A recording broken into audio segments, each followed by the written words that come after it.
Hello ஜிடாக்ஸ் fame, இன்றைக்கி நம்ம ஒரு நல்ல வீடியோவில் உங்களை சந்திக்க போகிறோம். என்ன டாபிக் அப்படின்னா, ஏன் பிரதமர் மோடி வந்து நம்ம எல்லாத்தையும் ஒர்க் ஃப்ரம் ஹோம் பண்ணணும்னு சொல்லி இன்சிஸ்ட் பண்ணுறாரு, கோல்டு வாங்க வேணாம்னு சொல்கிறாரு, ப்ளஸ் ஃபாரின் ட்ரிப்ஸ் வந்து கம்மி பண்ணிக்க சொல்கிறாரு.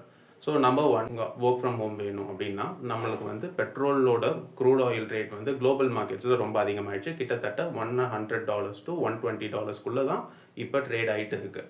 ஸோ இதனால வந்து நம்மளோட இந்தியன் ஆயில் கம்பெனிஸ் வந்து per மந்த்துக்கு வந்துட்டு 33,000 crores வந்து அப்ராக்சிமேட்டாக லூஸ் பண்ணுறாங்க, which is not sustainable for them.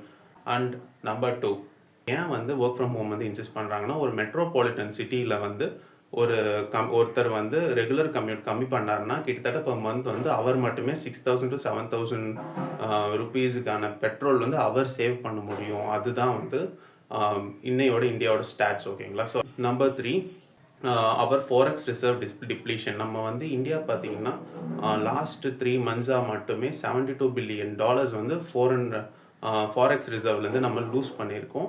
அது வந்து இது which is highly alarming, because longer Ranil வந்து இது சஸ்டைனபிள் கிடையாது.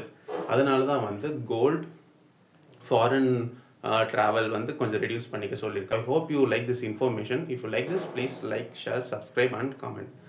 Bye.